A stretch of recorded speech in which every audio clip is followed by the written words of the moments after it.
Terakhir untuk Gus Baha. Ayah saya 76 tahun Gus, dia penggemar berat Gus Baha juga. Sebaiknya mungkin kalau di YouTube jangan terlalu banyak bahasa Jawa. Karena bapak saya itu penonton terus setiap saat. Meski adik saya lulusan Al-Azhar Kairo Mesir, dia juga menerjemahkan apa yang Gus Baha bilang. Tetapi ayah saya bilang kurang lucu dibanding dengan Gus Baha. Ya, silakan. Assalamualaikum warahmatullahi wabarakatuh. Waalaikumsalam. Nama saya Indra Lukman dari Universitas Kiai Haji Ahmad Siddiq Jember. Di sini saya ingin bertanya terkait bagaimana bagi umat yang awam untuk mengkontekskan atau merelevansikan sebuah ayat pada fenomena yang terjadi di era modern ini, Gus.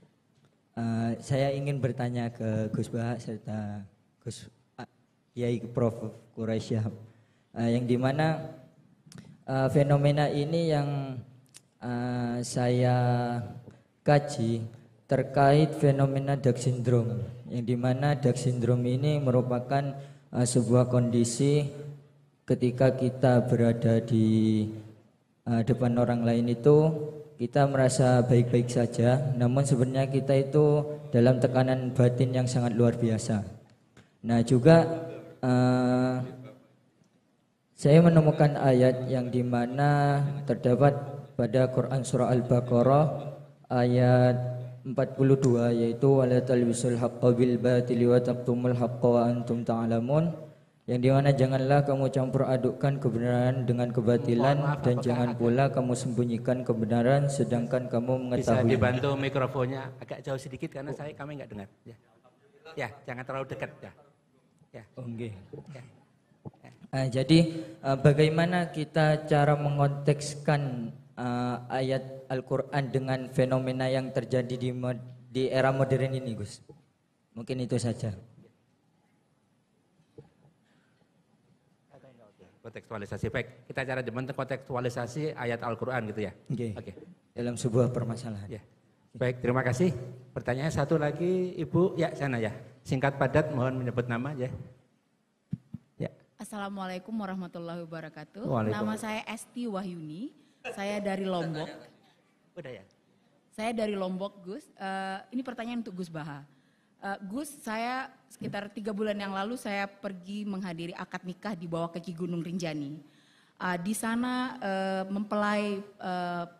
orang tua mempelai perempuan tidak mengizinkan anaknya untuk tidak akad dengan cara Rasulullah. Baik akadnya, baik bahasanya, baik caranya, semua dipisah. Tapi karena mempelai laki-laki tidak mengerti, akhirnya sampai sore diajarkan, lalu diajarkan dengan baik, akhirnya ditunda karena tidak sesuai dengan tata cara Rasulullah dulu. Itu namanya desanya Sembelia kalau nggak salah. Jadi kami pulang dengan akhirnya batal acara itu. Itu yang pertama, Gus. Ini untuk Profesor Tuan Guru Tuan Guru Quraisy Shihab. Saya sungguh penggemar berat sampean, Prof. Untuk Prof. Quraisy Shihab, apa yang sebaiknya dalam rumah tangga, apakah tetap bertahan dalam pernikahan atau tetap bertahan dengan kesabaran, dengan harapan bahwa suatu hari suami akan menjadi lebih baik atau tidak begitu. Tetapi apakah bertahan dan tidak itu, maksud saya bertahan sampai mencapai titik lelah atau bertahan dengan penuh harapan tentang perubahan itu. Ini terakhir untuk Gus Baha. Ayah saya 76 tahun, Gus. Dia penggemar berat Gus Baha juga. Sebaiknya mungkin kalau di YouTube jangan terlalu banyak bahasa Jawa. Karena bapak saya itu penonton terus setiap saat. Meski adik saya lulusan Al-Azhar Kairo Mesir, dia juga menerjemahkan apa yang Gus Baha bilang. Tetapi ayah saya bilang kurang lucu dibanding dengan Gus Baha. Jadi mungkin sebaiknya dikurangi bahasa Jawanya. Jadi kami yang dari luar Jawa ini, ayah saya terutama bisa ikut ngaji. Terima kasih. Waalaikumsalam warahmatullahi wabarakatuh. Waalaikumsalam warahmatullahi wabarakatuh. Baik, terima kasih. Pertanyaan untuk Gus Bak dan Prof. Quraisy, kontekstualisasi ayat Al-Quran. Kemudian yang untuk Gus Bak ini terkait dengan pernikahan tadi, bertahan atau seperti apa. Kemudian yang untuk Gus Bak lagi ya, jadi saran. Ya. Baik, mohon dipersilakan Gus Bak. Ya. Ya, nanti. Bismillahirrahmanirrahim. Tadi siapa? Mbak Esti siapa? Esti Wahyun. Lombok ya? Oh ya. Jadi begini, kalau nikah itu tidak harus memaksakan persis seperti yang dipraktikkan Rasulullah SAW. Itu harus diberi pembelajaran. Dulu itu ada sahabat namanya Abdurrahman bin Auf. Itu lapor ke Nabi ya setelah nikah. Beberapa sahabat juga menikahi perempuan yang di luar panduan Nabi. Jadi Jabir itu anaknya Abdullah, punya saudara putri banyak. Dia tahu kalau panduannya Nabi itu halla bikron tola ibuha wa tola ibuk. Ya kalau kamu nikah bisa mungkin tuh yang perawan. Karena perawan itu masih lucu. Kalau sudah mama kan wah garang misalnya. Misalnya. Tola ibuha itu bisa lucu, bisa mula abah. Kalau mama diajak mula abah kan mintanya mahal-mahal. Kalau masih perawan mungkin balon 10.000 sudah cukup gitu. Dan Nabi memang ngendikan halla bikron tola ibuha wa tola ibak. Terus sampai ngendikan fa'innal jariyah ardolil yasir. Karena kalau fa'innal bikro itu ardolil yasir. Kalau masih perawan itu sedikit-sedikit harta sudah cukup. Itu. Kalau sudah mak-mak kayaknya alhamdulillah tidak cukup. Tapi tidak cukup itu juga bagus. Ini bukan menghina mak-mak, justru bagus. Uang kebutuhannya banyak, dikasih sedikit. Memang harus dikomplain itu. Memang harus Nah begini. Ternyata Jabir ini menikahi janda. Ketika nikahi janda, Nabi tanya, kenapa engkau nikahi janda? Panduan saya itu perawan. Saya punya saudari, putri-putri banyak. Makanya saya enggak mau nikahi perempuan yang seumuran dengan saudara-saudara saya. Tapi saya nikahi perempuan yang bisa mensisiri adik-adik saya, bisa merumat. Terus Nabi bilang, santa asobta. Oke, kamu benar. Itu bukti bahwa di hal-hal sosial itu yang digenai Nabi itu bisa dinego, bisa dinego. Jadi beberapa sahabat juga nikah, enggak dihadiri Nabi, bahkan Nabi taunya terlambat. Ada sahabat matur, loh kamu kok tersenyum-senyum kenapa? Habis nikah ya Nabi. Terus, kam sukta ilaiha, kamu ngasih mahar berapa? Wasna nawatin min dahabin, ini sekitar gini. Terus Nabi ngendikan, aulim walau bisatin, ya kamu harus ada pesta-pesta kecil lah supaya teman-teman kamu tahu. Jadi selalu ada ketidaksempurnaan dalam nikah, yang penting itu sah. Itu harus dilatih berkali-kali. Karena kalau nggak dilatih itu dikira syarat-syarat ideal atau kesunatan dikira itu syarat apa? Sah. Misalnya a'linu hadar nikah wadribuhu biduf waf'aluhu fil masjid. Nikah itu harus dimaklumatkan, lakukan di masjid dan pakai terbang. Itu sahabat tahu semua, ulama tahu semua. Beberapa itu tidak syarat sah, tapi cukup sebaiknya begini, sebaiknya gini. Dan itu banyak sahabat yang zaman itu pun nggak nikah di masjid, juga nggak pakai terbang.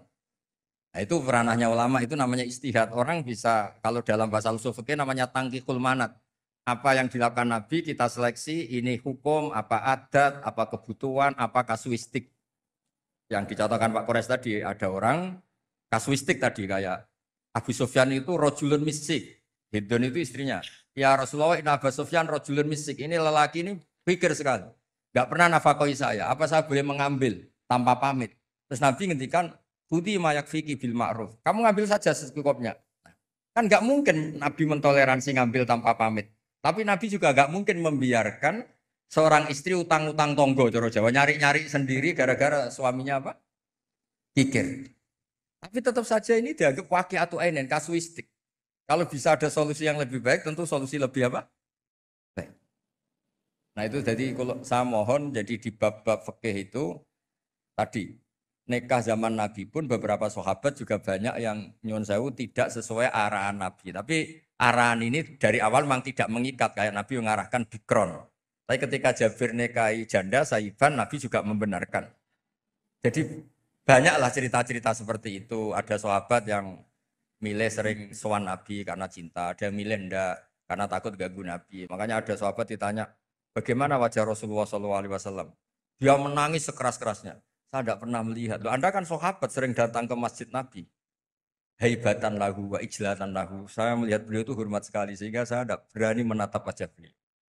Ada yang saking seringnya Nabi melihat Nabi terus. Itu kan wilayah-wilayah sosial. Nah, jangan-jangan yang kayak saya Pak Kures yang longgar di fikih itu karena nganggep Nabi itu mudah. Di bab-bab sosial itu mudah. Sampai sahabat itu ada yang nggak pernah tanya Nabi, kenapa kamu nggak tanya? Paling jawabnya if'al wala harat. Jadi maka ada karangan kitab itu if'al wala harat. Lakukan tidak ada masalah. Karena Nabi sering ditanya, jawabnya if'al wala harat. Terus ada kaidah ini terakhir dari saya. Ma khuyira Rasulullah sallallahu alaihi wasallam baina amrayni ilahtaro aisarohuma malam yakun isman. Nabi itu enggak disuruh milih dua hal kecuali milih yang paling mudah. Asal hal ini tidak maksiat. Jadi kayak jenengan gini yang datang di sini, belajar tafsir apa datangkan Pak Kures nguraikan tafsir, mudah mana? Mudah datangkan kan, yaitu ya berarti yang penting. Karena kalau belajar sendiri kan repot. Pak Kures untuk jadi ahli tafsir 60 tahun belajar. Saya mulai kecil sampai sekarang belajar. Yang enggak belajar gugat tok. Makanya kuncinya kalau enggak tahu jangan bicara. Ya gitu. Assalamualaikum warahmatullahi wabarakatuh. Waalaikumsalam warahmatullahi wabarakatuh. Terima kasih Gus. Ini untuk Prof. Kures. Bagaimana mengkontekstualisasi Al-Quran untuk saat ini. Kontekstualisasi ajaran ayat-ayat Al-Quran. Ya. Memahami Al-Quran. Atau sebelum sampai ke sana. Al-Quran diturunkan untuk umat manusia sejak masa Nabi Muhammad sampai akhir zaman. Itu prinsip.